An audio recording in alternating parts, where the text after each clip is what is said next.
Então, acho que a gente pode começar, né? O áudio tá bom, o pessoal tá ouvindo. Bom dia, né, pessoal? Eu sou a Laís, e a gente que vai estar conduzindo a live de hoje. A gente tem o nosso suporte técnico, né? A Marina e a Fê, que estão aí para ajudar a gente a ajudar a responder também um pouco as perguntas que vão aparecendo. Vou começar me apresentando, então. Meu nome é Laís. Eu sou médica psiquiatra, formada na escola, na Unifesp, e continuo lá como psiquiatra, né, colaboradora do ambulatório do PROESC, né, então, o nosso programa de esquizofrenia. Olá, pessoal, eu sou o Elton, sou médico psiquiatra também, sou formado em Fortaleza, Ceará, no Hospital de Messejana, estou no PROESC desde 2017, a gente vai conduzir essa live, eu e a Laís, juntos. Tá. A Laís vai começar, né, Laís? E aí depois eu vou fazer uma parte da apresentação, e depois a gente vai começar a responder as perguntas. Isso. Então, a gente sempre tenta dar um tempinho, né, para ver se mais alguém vai entrar, mas eu acho que já, né, talvez a gente já possa começar, né. Então, bom, o tema, né, do nosso bate-papo de hoje é adesão ao tratamento medicamentoso e o uso de antipsicóticos injetáveis na esquizofrenia. Eu vou começar falando um pouco desse primeiro ponto, né, da adesão, e em seguida, né, vou passar para o Elton, e o Elton vai explicar melhor como funcionam, quais são, né, essas medicações de longa duração. Até mais ou menos a década de 50, o curso da esquizofrenia era completamente diferente. O paciente tinha uma qualidade de vida e o prognóstico muito reservados. O descobrimento, o desenvolvimento dos antipsicóticos mudou completamente esse curso, na verdade. Hoje a gente sabe que o tratamento medicamentoso, junto com as abordagens psicossociais, eles podem ser bastante eficazes aí no manejo dos sintomas, né, no manejo do quadro. Isso antigamente era muito raro, né, mas hoje em dia a gente vê, de fato, que muitos pacientes se recuperam depois de um surto psicótico. Eles ficam assintomáticos, vivem bem, trabalham, estudam, têm amigos, né, boa relação com a família, mas, como eu disse, né, óbvio, as intervenções multidisciplinares, elas são importantíssimas, mas o tratamento farmacológico tem um papel central aí nesse cenário, né, tanto nas fases agudas, né, quanto na fase de manutenção do tratamento. Então, nas fases mais agudas, os medicamentos vão ser essenciais para remitir os sintomas, né, e depois, quando o quadro já estiver estável, o papel do antipsicótico vai ser o de manter, né, de garantir essa remissão de sintomas. Como eu disse, uma boa parcela dos pacientes apresenta, né, essa boa resposta ao tratamento. Claro, né, acho que vale mencionar, a gente sabe que ele não vai ser sempre eficaz da mesma maneira para todos, né, a gente está falando de uma patologia complexa, né, em que muitos, para não dizer a maioria, né, dos componentes biológicos ainda são desconhecidos, mas um dos maiores desafios, eu acho que a gente tem no tratamento da esquizofrenia hoje em dia, não é necessariamente a falta de eficácia das medicações. Na verdade, a não adesão ao tratamento, né, acaba sendo um dos fatores que mais impacta o prognóstico, né, que mais acaba alterando o curso da doença. Então, até mensurar, assim, essas taxas, né, de não adesão é um desafio para a gente, mas para vocês terem uma noção, essas estimativas giram em torno de 60%, né, ou seja, mais de metade dos pacientes não tomam a medicação da maneira como ela é prescrita, né, então, ou não tomam, né, param completamente a medicação, ou tomam dose menor, né, ou com uma frequência menor do que ela é recomendada. Tem alguns estudos, assim, que essas taxas de descontinuação, elas chegam até 75%, então, 3 em cada 4 pacientes, né, e a principal consequência dessa falta de adesão é a recaída dos sintomas. Tem a recaída dos sintomas, mas por que ela impacta o prognóstico, então, né? Teoricamente, seria só reintroduzir a medicação e o paciente melhora de novo, né? Infelizmente, não. O que a gente acaba vendo é que a cada surto, né, o tratamento ele pode ficar mais difícil, né, a resposta pode não ser tão boa, e além disso, o surto pode trazer perdas muito importantes para o paciente, né, a fase aguda, a gente vê que principalmente em relação às conquistas funcionais, acaba tendo um prejuízo. Então, por conta do quadro psicótico, durante as crises, é comum a gente ver paciente que estuda, por exemplo, perdeu o ano, né, ou de repente o paciente perdeu o emprego, assim, e reestabelecer esse funcionamento basal, esse funcionamento prévio, nem sempre é fácil, né. Por outro lado, assim, os pacientes com uma boa adesão, né, têm uma taxa muito menor de recaída, né, eles têm menores taxas de recaída, têm menos sintomas, a gente vê que as taxas de hospitalização, né, então de necessidade de internação acaba sendo muito menor, as taxas de suicídio, que também são um problema na esquizofrenia, também são menores para os pacientes que têm uma melhor adesão ao tratamento. Assim, eu acho que vale muito a pena ressaltar mesmo que não são só os pacientes que param de tomar, né, completamente a medicação a longo prazo que apresentam esses riscos. Poucos dias sem a medicação, né, ou de repente com uma dose reduzida, né, ou então, realmente, né, era para tomar 2 vezes por dia, toma só uma, só isso já pode gerar recaída, já pode gerar sintoma, né. Óbvio, isso varia de pessoa para pessoa, cada um tem um metabolismo, mas, em geral, ficar de 3 a 5 dias sem o antipsicótico já é o suficiente para desencadear uma nova crise. Então, assim, eu acho que é extremamente importante a gente mostrar esses dados para os pacientes e para os cuidadores, para os familiares, né? Eles precisam estar cientes de quais são os riscos, né? Qual que é o curso, né? O que pode acontecer aí com essa patologia. Mas, mesmo tendo essa informação, muitos pacientes acabam optando por não tomar a medicação, né? E isso acaba sendo um pouco contraintuitivo quando a gente para pensar, assim, objetivamente, né? Então, se tem um tratamento que ajuda, né? Por que o paciente vai recusar? Mas, na prática, assim, o que não vai faltar, eu acho que é justificativa para não tomar a medicação, né? Principalmente se a gente se colocar um pouco no lugar do paciente, fica muito nítido. Eu acho que tem 2 causas principais, né, de não adesão, tem muitas, né, mas 2 principais. A primeira delas vai estar ligada à gravidade dos sintomas, principalmente a ausência, a falta de crítica ou de noção de doença. Então, é sempre importante a gente lembrar que uma das principais características do surto psicótico é exatamente a quebra de contato com a realidade, né? Essa é, inclusive, a definição de uma psicose, né? Ou seja, o paciente, durante o surto, ele não vai entender que as vivências dele não estão sendo compartilhadas. Ele não vê o sintoma, de fato, como sintoma, né? Então, um delírio, por exemplo, vai ser real para ele, né? É uma certeza indiscutível, essa é a característica do delírio. Então, pensando aqui como paciente, né, então, existe um complô contra mim, né? Então, estão me perseguindo, tem alguma coisa acontecendo. Por que eu que preciso tomar remédio, né? São os outros que precisam mudar. É bem simples, na verdade, né, a gente entender dessa maneira. Se eu não acho que eu tenho uma doença, eu não preciso de um tratamento, né, eu não preciso de uma medicação. A segunda principal causa de não adesão, ela vai estar ligada aos efeitos colaterais dos remédios. Então, mesmo quando o paciente toma o antipsicótico, né, ele percebe seus benefícios, alguns efeitos colaterais acabam sendo muito limitantes, né, eles vão gerar muito desconforto. E isso leva os pacientes também a largarem o tratamento, né, seja completamente ou parcialmente. Existem outras causas importantes também, eu acho que só para citar, uma delas, né, seria um esquema medicamentoso mais inconveniente, né, então, tipo, tomar medicação várias vezes ao dia, isso pode atrapalhar, às vezes, um pouco a rotina da pessoa, né, e não só isso, acaba sendo muito mais fácil a gente esquecer de tomar, né, uma medicação. E eu acho que outra barreira que a gente encontra também aí para adesão pode ser o custo, né, ou a falta de acesso à medicação. No SUS, infelizmente, a gente vê isso acontecer algumas vezes, né, falta medicação no posto, né, o paciente às vezes não tem condições de comprar, e isso também impacta, né, a adesão, né. Outro motivo que eu acho que é importante também é o próprio estigma, né, o próprio, às vezes, preconceito em relação ao uso de medicação psiquiátrica. Ninguém gosta de tomar medicação, né? Mas acho que principalmente com as medicações psiquiátricas existe um preconceito maior.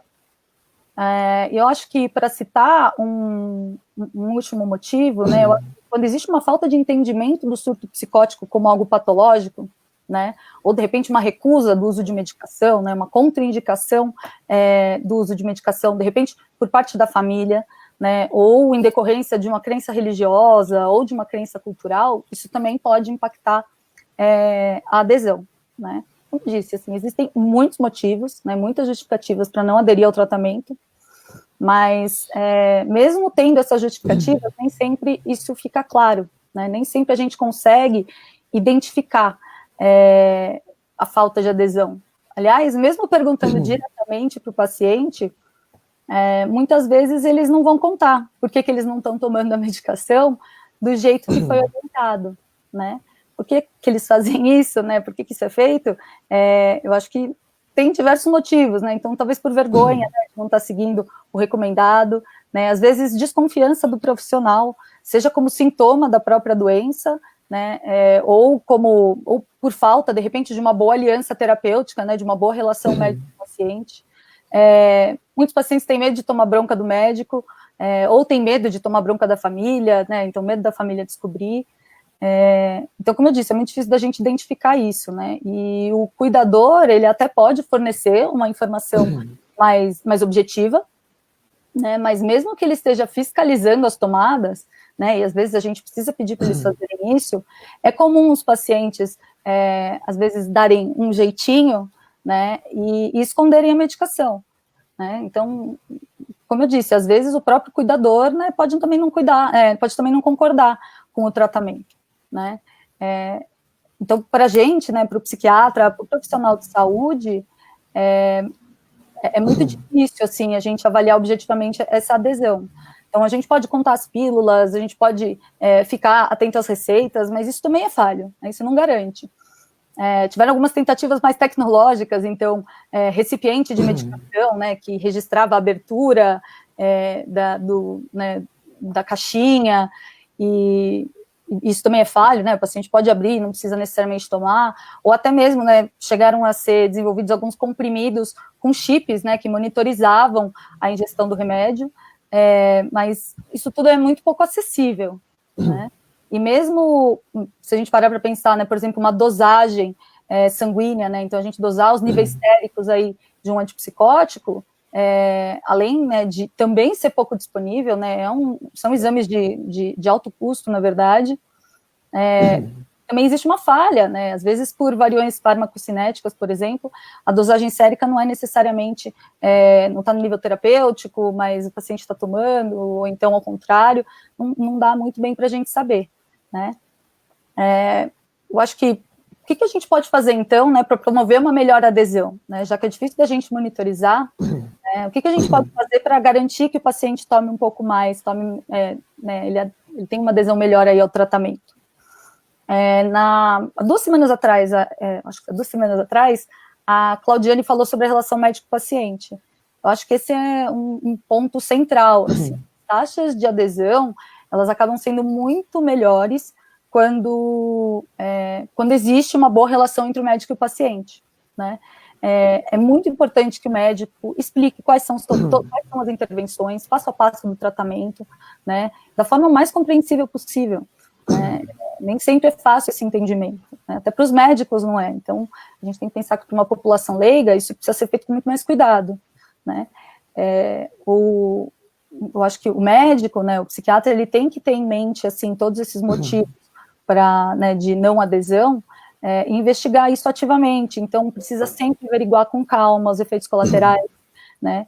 Eu acho que é super importante valorizar a queixa dos pacientes, né? Ele que está vivenciando ele que está né, tendo que suportar esses efeitos, então isso precisa ser muito valorizado e sempre tentar pensar em alternativas.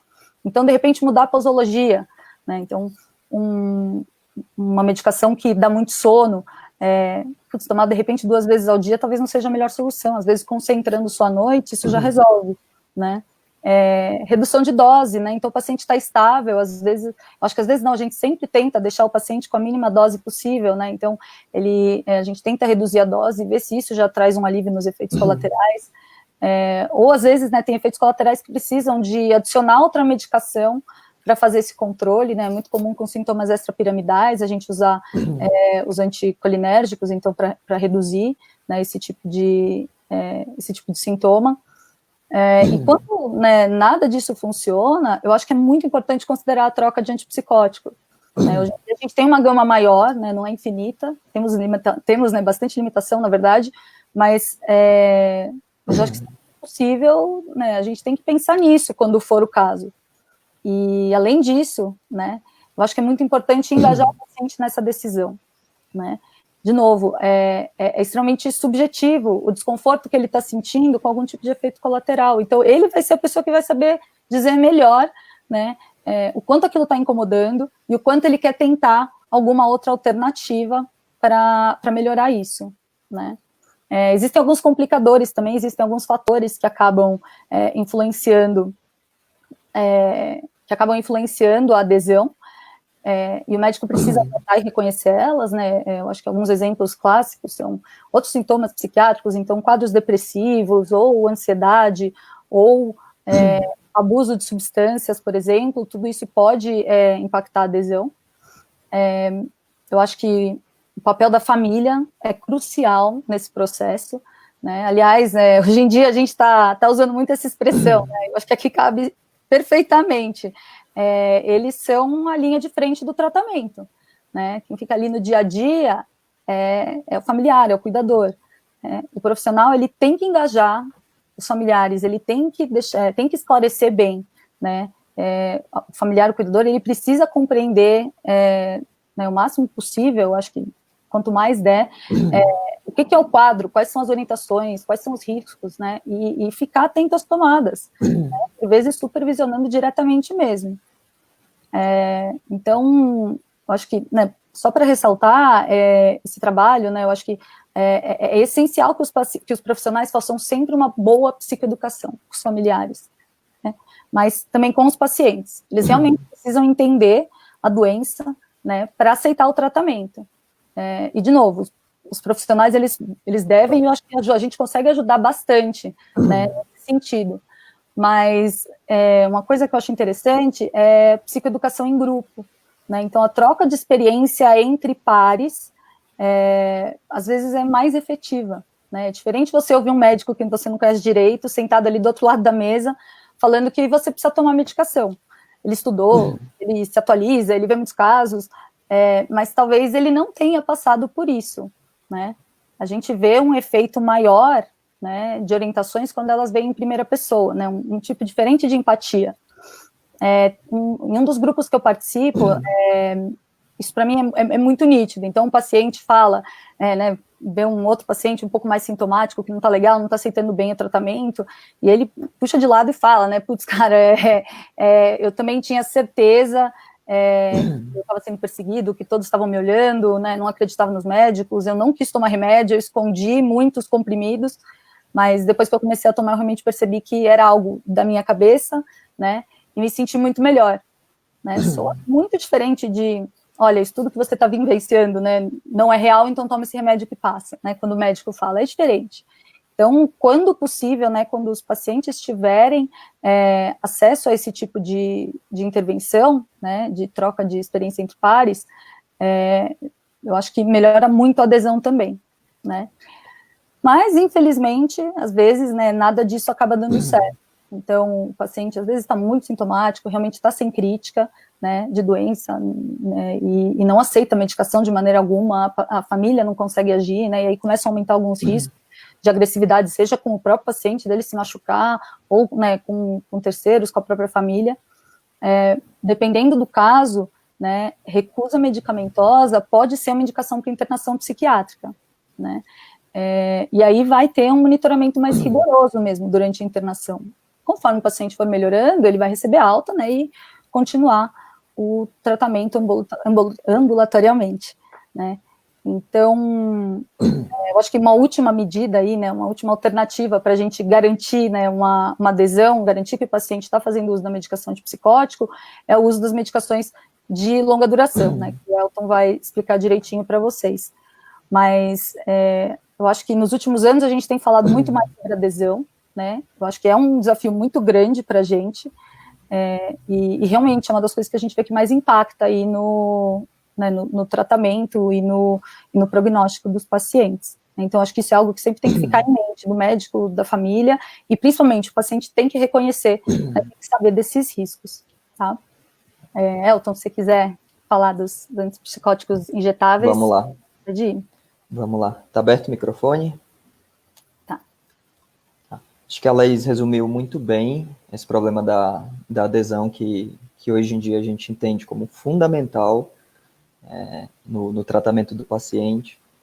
E, assim, resumindo o que a Laís trouxe, é que, assim, a gente sabe que o paciente, nos primeiros anos de doença, quando ele abre a psicose, ele responde muito bem à medicação, mas que, de fato, mais ou menos 2/3 dos pacientes, como a Laís trouxe, acabam não tomando as medicações como o médico prescreveu, né? Isso, ao longo dos anos, em torno de 5 anos, aumenta muito a chance de recaída. Cerca de 70% dos pacientes acabam tendo um segundo episódio depois de 5 anos, mesmo tendo melhorado. E isso com várias consequências para o paciente, para a família, né? Ele reduz a resposta da medicação, como a Laís colocou. Ele perde conquistas funcionais que ele havia conseguido depois que melhorou. Então, algum trabalho, alguma atividade, as relações sociais, relações pessoais. Ele volta a entrar em potenciais riscos para ele mesmo e para outras pessoas, e passa a ter uma dificuldade maior em restabelecer aquele funcionamento prévio que ele havia conseguido, né? E aí, existem várias formas de a gente tentar contornar essa questão da não adesão, né? Um dos caminhos, tem vários caminhos, né? Como a Laís colocou, a psicoeducação, né? Terapia de grupo, a decisão compartilhada, e um dos caminhos para contornar isso acaba passando pela medicação de uso injetável de longa duração, né, que é uma medicação que, em geral, é injetada no músculo e fica mais tempo no corpo do paciente, 15 dias, um mês, até mais, né. Infelizmente, apesar de ser uma ótima opção para contornar esse problema, é muito pouco utilizada. Pra vocês terem uma ideia, menos de 10% dos pacientes utilizam a medicação injetável. Tem vários motivos para isso. Os médicos, em geral, superestimam a adesão do paciente. Eles acham que, não, meu paciente toma o remédio. O paciente também superestima. Ele acha que toma muito mais do que o que, de fato, ele toma. E o que acontece, no final das contas, é que, para cerca de 2/3 dos pacientes, essas medicações não são oferecidas, né? Para aqueles que têm baixa adesão, de fato, só cerca de 10 a 12% acabaram trocando por medicação de uso injetável, né, desse grupo que se beneficiaria tanto da medicação injetável. E aí, quando a gente tenta entender por que os antipsicóticos injetáveis não são ofertados, o que acontece, os pacientes, em geral, quando se é dada a opção, eles aceitam muito bem, né, isso até em outras áreas da medicina, em outras especialidades, é visto de uma forma muito positiva, né? Mas não é o que se vê na psicose em geral. Assim, os médicos acabam usando essas medicações injetáveis, entendem elas como o último recurso para os pacientes, né? Acabam deixando para o final da linha, para os pacientes que têm mais tempo de doença, que são mais crônicos, ou que são mais graves, que já internaram várias vezes, que têm dificuldade de adesão de fato, e muitas vezes com problemas psicossociais. Isso resolve? Sim, resolve. Estabiliza os sintomas, o paciente interrompe aquele ciclo de múltiplas internações e com todos os riscos associados. Só que isso é uma parcela do grupo, das pessoas, dos portadores de esquizofrenia, né? Existe um outro grupo lá que está no início da doença que pode se beneficiar disso. Mas por que será que os médicos usam os antipsicóticos injetáveis só para pacientes mais crônicos? Tem várias justificativas, várias falácias que vale a pena a gente conversar um pouquinho sobre isso, para desmistificar isso, e que muitas vezes são trazidas pelos próprios médicos, né? Uma delas é que são medicações mais arcaicas, mais antigas. De fato, tem vários antipsicóticos injetáveis mais antigos, que são tão efetivos quanto, na verdade, mas não. A tendência da psiquiatria é que as terapêuticas mais modernas passem por uma medicação injetável, né? A outra falácia é de que são estigmatizantes para o paciente.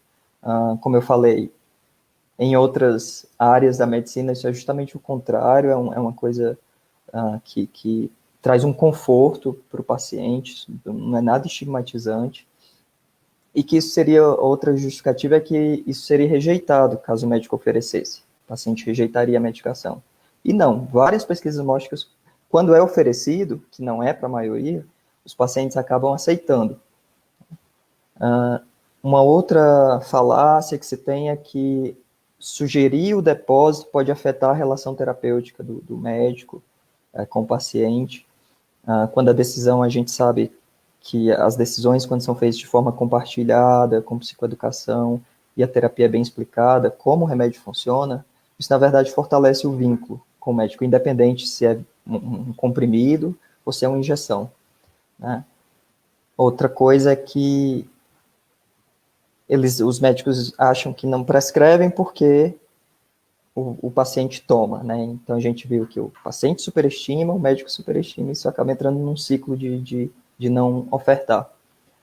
Alguns médicos falam também que o risco de complicações com medicação injetável é maior, os pacientes teriam complicações mais graves, o que não é verdade. As medicações são semelhantes, tanto do ponto de vista via oral quanto injetável. A questão é dose, saber o momento certo de fazer. Então, de fato, alguns estudos trazem que os injetáveis são, inclusive, superiores aos antipsicóticos de segunda geração comprimidos. Não em termos de efeito, de fato, mas passa um pouco por essa questão da adesão. Os estudos de vida real, que a gente chama com grandes populações com esquizofrenia, mostra que os antipsicóticos reduzem a recaída e o risco de internação. Tá? Então, prevenir a recaída e manter uma remissão sustentada é fundamental para a terapia. Essa remissão, o paciente sem sintoma, depois de um tempo, ele começa a recuperar socialmente, ocupacionalmente, voltar a atividades remuneradas e não remuneradas, ou não remuneradas. E hoje se vê que, na verdade, essas medicações não devem estar restritas só a pacientes crônicos, mas que, na verdade, elas devem ser ofertadas para pacientes no começo da doença, no primeiro episódio, nos primeiros 2 anos, que elas, de fato, vão ter um componente de mudança de prognóstico do paciente. Tem vários algoritmos, várias diretrizes que já colocam elas como primeira linha. Né? Tem várias vantagens do antipsicótico de depósito, né? Ele é, em geral, bem tolerado em doses adequadas, é seguro, né? Tem concentrações no sangue, a gente percebe, eles são mais previsíveis, as concentrações flutuam menos, as concentrações no sangue, consequentemente, os pacientes acabam sentindo menos efeitos colaterais. Existe um menor risco de overdose, né? Não tem lá o comprimido disponível para tomar em caso de crise, tomar tudo de uma vez, assim, um risco de suicídio.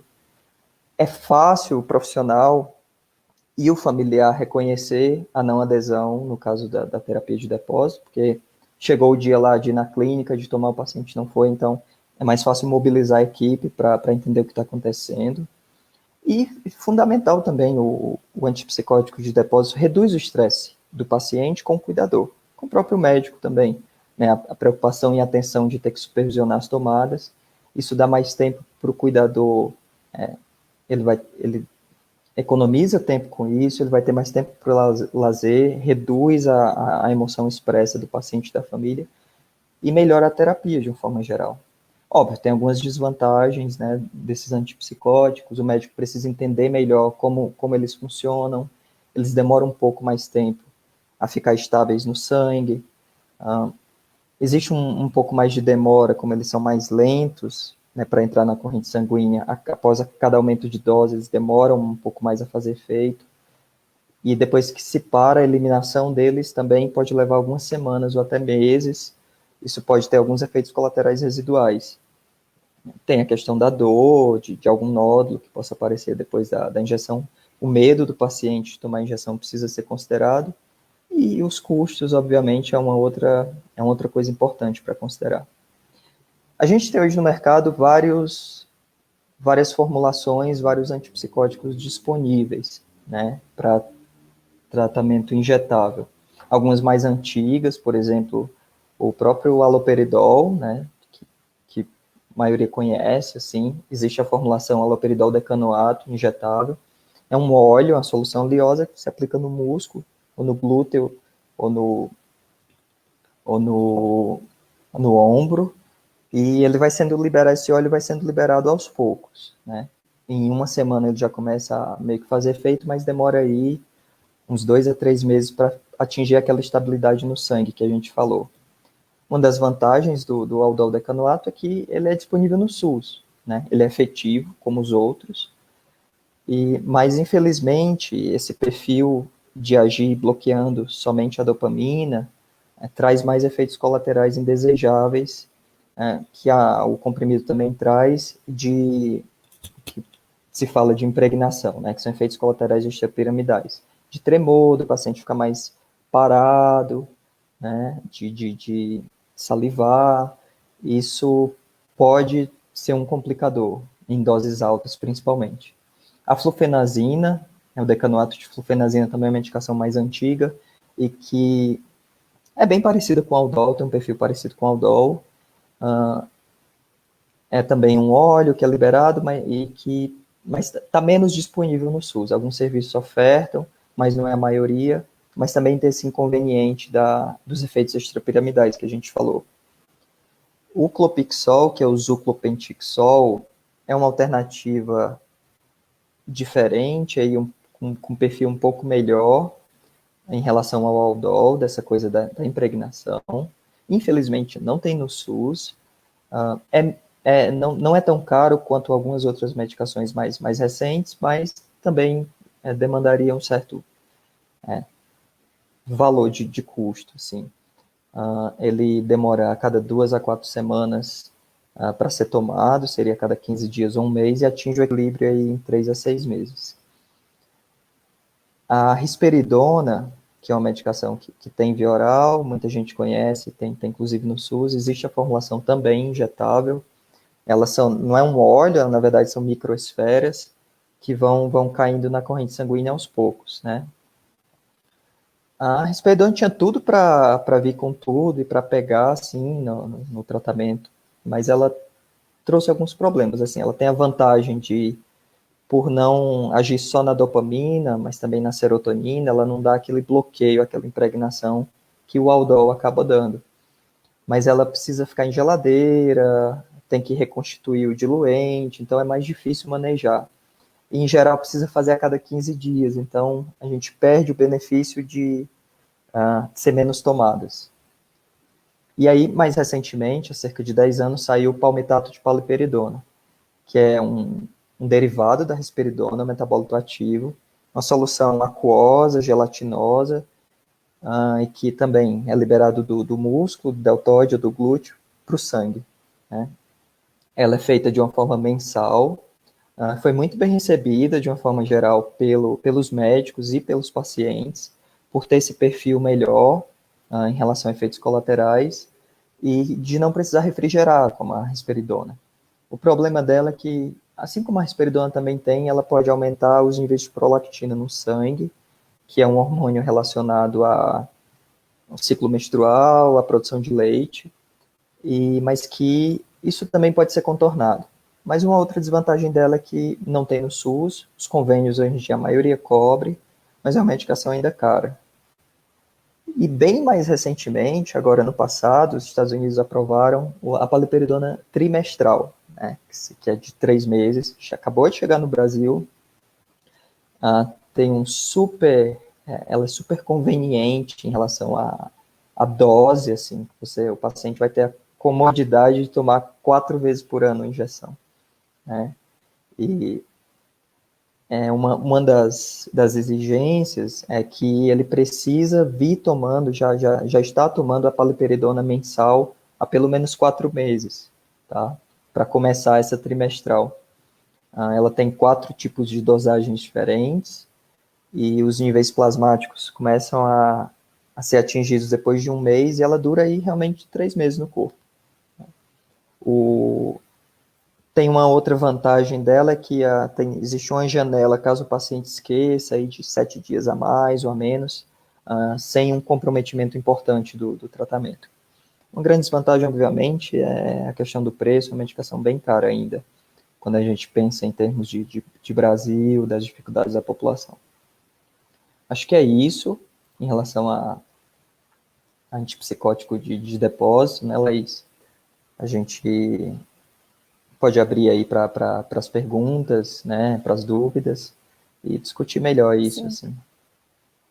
A Fê, a gente está dando uma olhada aqui, né, nas perguntas, e surgiu um comentário aqui que me fez pensar em algo, na verdade, né, alguém comentou que, eu acho que a minha família não acredita nessa doença, né, então, como eu disse, esse engajamento da família também pode, né, representar uma barreira. Eu comentei dos grupos, né, entre pares só de pacientes, mas eu acho que não é só de paciente, né? A gente vê que grupos de acolhimento entre familiares também vão ter um efeito muito positivo nisso, né? A própria ABRE, né, que é a Associação Brasileira, né, de Familiares e Amigos Portadores da Esquizofrenia, né, que é associada aqui, né, ao PROESC, eles têm esses grupos, né, de troca de experiências para familiares, e não é necessariamente para os pacientes dos PROESCs, né, é um grupo aberto. Então, eu acho que para quem tem, quem acha que, de repente, né, a família não está tendo uma compreensão né, legal do que está acontecendo, né, que não entende bem, eu acho que vale a pena tentar engajar nesses grupos, né. Então, não sei se você chegou a ver alguma outra, Elton? Quer que eu... A Silvia está comentando aqui que ó, meu filho toma Invega 150, este é o 2º mês, percebemos a melhora. Então, essa coisa que a gente conversou dos antipsicóticos injetáveis, né? Possivelmente o filho da Silvia aí já vinha tomando o antipsicótico via oral e talvez tivesse algum problema de adesão, né, Laís? Que não é que exatamente o injetável é melhor, que funciona mais do que o via oral, mas o filho da Silvia talvez passasse por algum problema de adesão, e aí quando ele passou para o antipsicótico injetável, foi percebida claramente essa melhora. Sim. Tem algumas perguntas aqui, né, eu acho que sobre os mecanismos de ação, né, dos antipsicóticos. O Elton falou um pouco, né, sobre essa questão do bloqueio dopaminérgico, e eu acho que também perguntaram, né, sobre como que isso age aí, né, como que isso acaba acontecendo na construção dos delírios, no aparecimento dos sintomas. Foi o que eu falei, assim, eu acho que a gente tem muito mais componente, né, a biologia da esquizofrenia, eu acho que a gente desconhece muito mais do que a gente realmente conhece.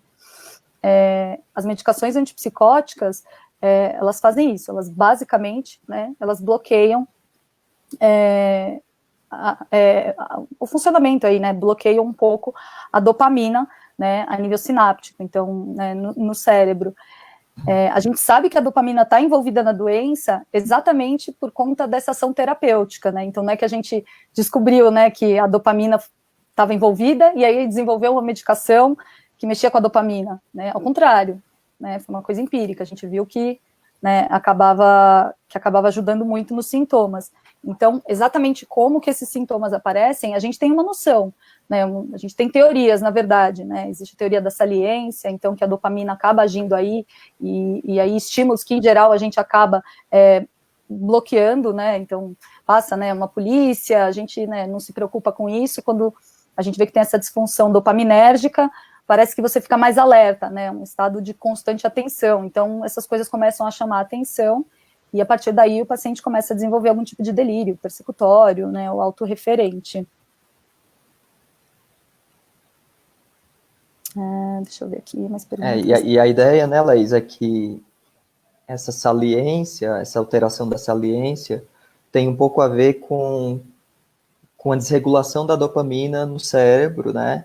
Ela está aí hiperativada, tanto a alteração de saliência, que leva o paciente a interpretar diferente os estímulos que normalmente a gente que não está com essas alterações interpretaria, né? Então ele vai lá e vê a polícia, como você falou, ele acha que aquilo gera um estímulo muito grande, acha que está sendo perseguido ali, que pode ter a ver com ele.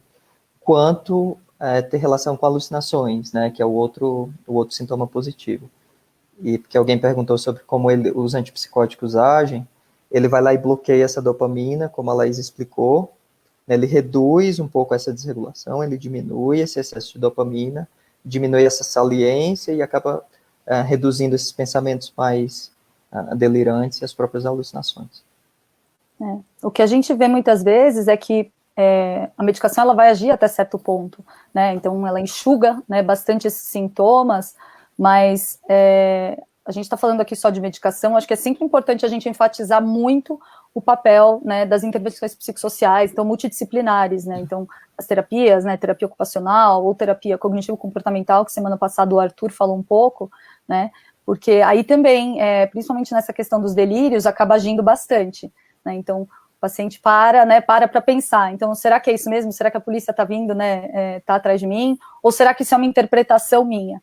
Né? Então, uma coisa vai puxando a outra. A gente vê que realmente o melhor tratamento é quando a gente consegue combinar esses dois tipos de medida, né? Então, às vezes a gente consegue até deixar o paciente com dose menor, porque ele vai aprendendo melhor sobre os sintomas dele, né? E por conta disso, né, ele mesmo vai se controlando mais, né? Vai controlando melhor aí um pouco os pensamentos, né? De repente consegue entender melhor o que são essas alucinações, consegue ignorar mais elas e aos poucos elas também vão diminuindo mais.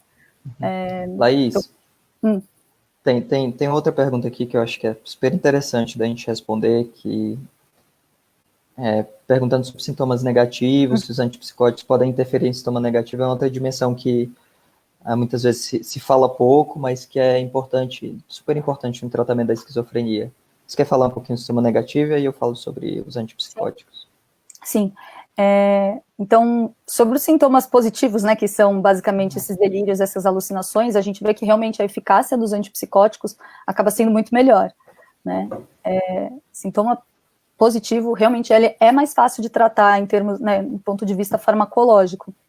Os sintomas negativos, eu digo que eles, não vou falar que eles passam batidos, mas eles muitas vezes não são tão mencionados, né? Então, são basicamente sintomas de ficar sem vontade de fazer as coisas, uma certa apatia, né? O embotamento afetivo, essa reclusão um pouco maior, né? Isso acaba que não chama, eu vou dizer que não chama tanto atenção, porque não é algo tão florido como, né, o paciente que chega mais agitado. Mas eu acho que não incomoda o cuidador, né, Laís? Exatamente, não incomoda o cuidador, então acaba passando realmente mais despercebido. Mas são os sintomas que acabam gerando os maiores prejuízos funcionais. Então, acaba tendo uma dificuldade de engajar mais em atividades, sejam, né, no trabalho, no estudo, né, atividades sociais, e não existe um tratamento focado em sintomas negativos, né, um tratamento farmacológico. O tratamento psicossocial, a gente sabe que a terapia ocupacional ajuda muito, né, estimula muito, às vezes a gente usa, né, acompanhantes terapêuticos também, a própria, né, terapia mais tradicional também ajuda bastante, mas em termos de antipsicótico, né, não existe, né, um antipsicótico que a gente dá necessariamente para sintoma negativo, né, mas eu acho que perguntaram, né, se o antipsicótico injetável ou, né, os antipsicóticos podem piorar isso, né. Às vezes pode, eu não sei se você quer explicar um pouquinho mais, Elton, essa parte, mas É verdade, às vezes pode. Uma outra coisa que se precisa de uma habilidade do médico, do especialista, em identificar os sintomas negativos, às vezes são confundidos com sintomas depressivos ou preguiça do paciente, sei lá, mas precisa ser bem explorado. E, de fato, assim, as medicações que fazem apenas um bloqueio da dopamina, como a gente tinha explicado, são medicações que acabam podendo impactar mais nesses sintomas negativos. Lembra que eu falei lá, quando eu estava explicando sobre impregnação ou sintomas extrapiramidais? Isso acaba sendo um efeito desse bloqueio da dopamina, essas medicações, como o Aldol, por exemplo. E aí o paciente fica mais parado, fica mais né, com tremor, andando em bloco. Isso acaba parecendo um pouco com sintomas negativos, né? Então a medicação meio que essas mais antigas bloqueadoras dopaminérgicas mimetizam esses sintomas negativos. Então, principalmente o Aldol, a flufenazina injetável. A risperidona, o Invega Sustena, ele tem um perfil um pouquinho melhor em relação a isso, porque ele não age só no bloqueio da dopamina. Ele age também na serotonina, no receptor de serotonina, e alivia esses sintomas de bloqueio. E aí o paciente acaba não apresentando tanto essa impregnação, que parece muito com sintoma negativo. O que acontece é que a risperidona em doses mais altas, mesmo a injetável, acaba se comportando como uma medicação mais típica, como a gente chama, uma medicação mais como o Aldol, assim, quanto maior a dose, mesmo em Vega Sustena, mesmo uma dose muito alta, ele pode se comportar mais como um típico e trazer esses sintomas mais negativos, que a gente chama, né? É claro que a medicação injetável tem a vantagem de não fazer pico, né, no sangue, isso também alivia um pouco, acaba aliviando um pouco esses sintomas, mas pode sim.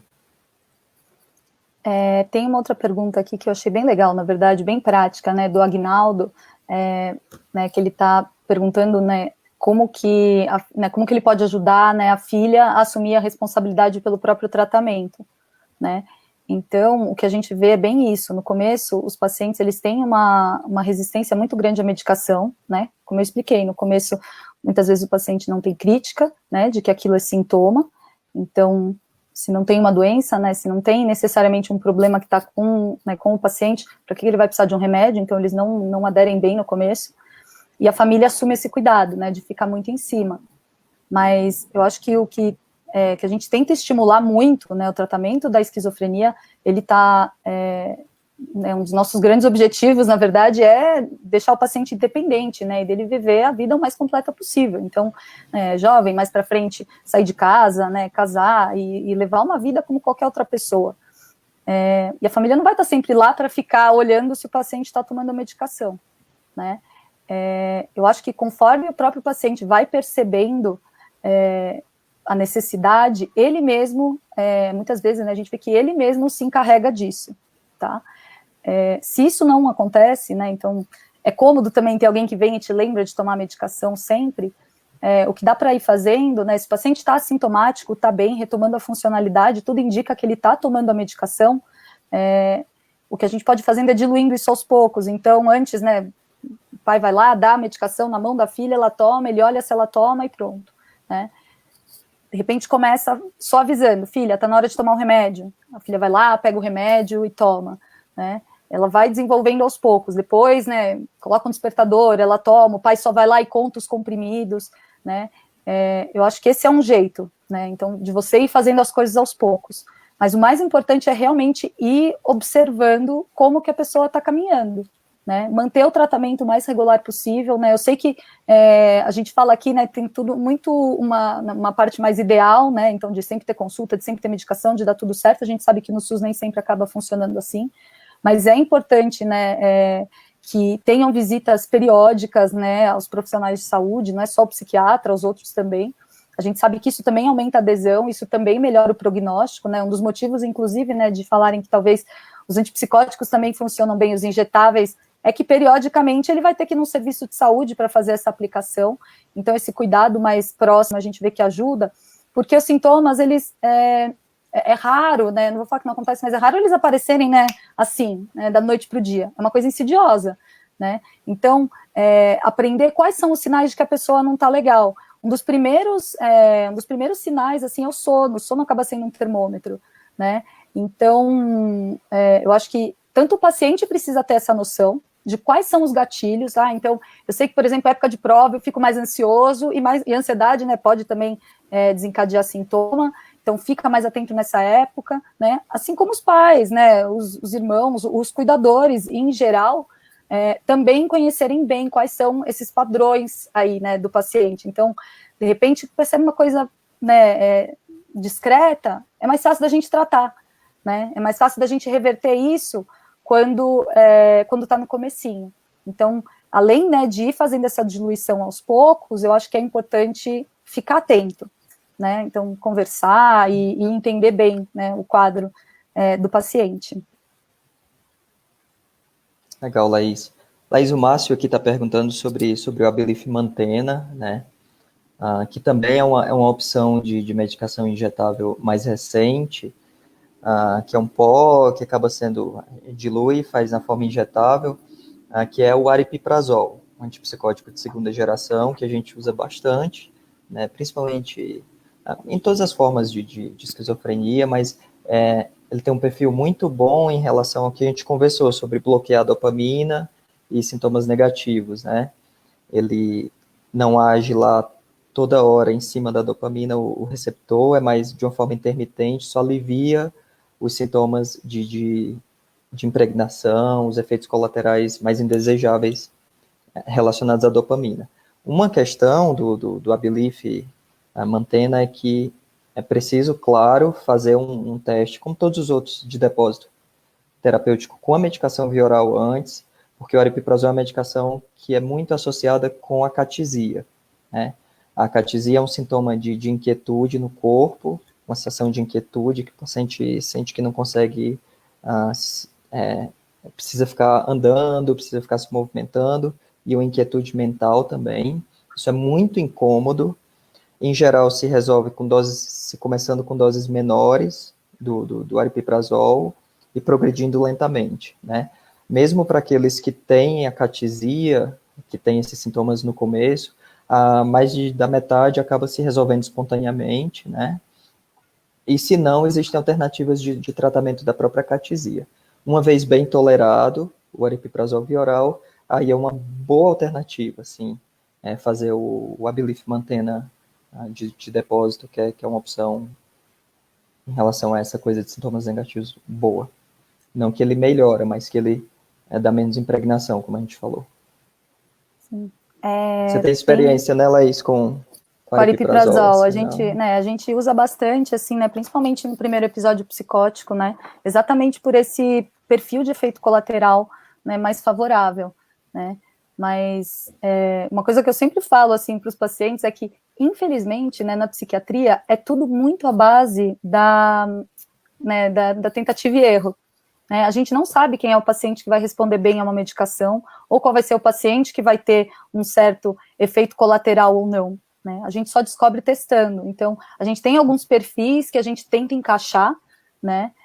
Então, por exemplo, um paciente, né, que já tem, de repente, alguma disfunção metabólica, tem diabetes, né, obesidade, a gente evita, né, dar algum antipsicótico que possa piorar isso, ou então, por exemplo, o paciente que está muito agitado, né, que não dorme bem, de repente entrar direto com aripiprazol também não vai fazer muito sentido, porque ele é uma medicação um pouco sedativa, então, às vezes é melhor a gente usar alguma coisa, né, que acalme um pouco mais o paciente. Então, isso tudo varia muito, né, eu acho que o pessoal tem batido muito na tecla do tratamento tratamento psiquiátrico em geral, mas principalmente eu acho que da esquizofrenia, de ser uma coisa, né, eles usam a expressão tailor-made, né, então acho que é uma coisa muito individual, exato, né, para cada paciente vai acabar funcionando de um jeito, né, e então é importante para o médico saber, né, que tem todas essas outras opções e poder ir encaixando, né. Tem uma pergunta aqui da Regina, né, que eu acho que é interessante, né, ela falou que o Invega, né, com o tempo ela perguntou se pode diminuir a dose com orientação do médico, né, eu acho que a ideia, né, é sempre a gente tentar manter o paciente com a menor dose efetiva, tá, e isso também é muito relativo, tem paciente que responde bem a doses super baixas, né, tem pacientes que precisam de doses mais altas, tem pacientes com doses baixas, tem um monte de efeito colateral, tem paciente com dose alta, não sente nada, né? Isso tudo é extremamente relativo. Então, realmente é algo que precisa ser discutido com o médico. Isso de engajar o paciente na decisão é super importante. E às vezes a gente vê o oposto, né? Então, às vezes a gente pega um paciente que é muito ansioso, tem muito receio de ter uma recaída, e aí a gente fala, vamos tentar diminuir um pouco a medicação, e o paciente não quer, o paciente fala, não, mas tá bom, eu tô bem do jeito que eu tô, sabe? Acaba tendo até um receio do paciente de fazer essa redução. Então, de novo, acho que, né, a chave aí do negócio é sempre discutir isso tudo muito bem com o médico, né? Entender quais são as opções, né? Quais são os riscos de cada uma delas. Vou falar isso porque eu acho que é sempre importante, né? As pessoas gostam de ler bula, né? Eu sempre peço para não ler bula, porque eu acho que a bula é algo que às vezes assusta, né? Você vai lá, lê aquele monte de efeito colateral, lê aquele monte de risco, isso acaba mais assustando, né? Então, dúvidas, eu acho que é sempre importante tirar com o profissional de saúde, né, sobre os efeitos colaterais, e realmente, assim, né, essa pergunta de diminuir a dose, eu acho que assim, é o que os pacientes mais querem saber, né? Quando que eu vou diminuir a dose, quando que eu vou parar de tomar medicação? E, infelizmente, a gente tem que ir tateando isso, a gente não sabe, né? A gente vai testando aos poucos com cada paciente. Passa um pouco pela... É individualizado, como você falou, né, Laís? Passa um pouco pela história do próprio paciente, pelas respostas anteriores às medicações, que dose que ele melhorou, às vezes em fases mais agudas, como tu colocou na tua apresentação, precisa de uma dose maior para remitir os sintomas, o paciente está mais agitado, mas depois a ideia realmente é ir diminuindo e chegar numa dose minimamente efetiva, né? Não tem uma fórmula, né, Laís? Não tem uma coisa pronta, assim, eu acho que é da própria experiência do clínico e do paciente individualmente. Sim. Eu acho que o nosso tempo tá dando aqui, né? Então, acho que, né, só para encerrar, acho que a mensagem geral é essa, né? Converse com o profissional que te atende, né? Porque precisa ter, né? Precisa ter esse conhecimento aí para, né, ter essa boa relação com o médico para poder, eu acho que, ter o melhor tratamento possível, né? Não só com o médico, de novo, né? A gente tem mania de falar o médico, mas na verdade é toda a equipe profissional que atende. E mais uma coisa que eu acho que é importante a gente mencionar é essa questão das lives, desculpa, né, só para não esquecer, que depois, para não tomar bronca da Marina, que as lives elas ficam todas gravadas, né, depois elas vão para o YouTube, então, se alguém quiser depois assistir de novo, né, tá lá disponível também. Você quer falar alguma coisa, Elton? Eu acho que é isso, o resumo disso é que a gente tem que cada vez ficar mais atento à questão da adesão do paciente ao tratamento, porque isso a gente tem percebido mais do que nunca que o impacto disso na vida do paciente, se a gente cuida disso, da adesão em si, nos primeiros anos de doença, isso vai fazer muita diferença na vida dele lá na frente. Sim. Então tá bom, pessoal. Obrigada aí pelas perguntas, né? Obrigada aí por assistirem a gente. Obrigado, gente. Obrigado. Se cuidem. Tchau, tchau.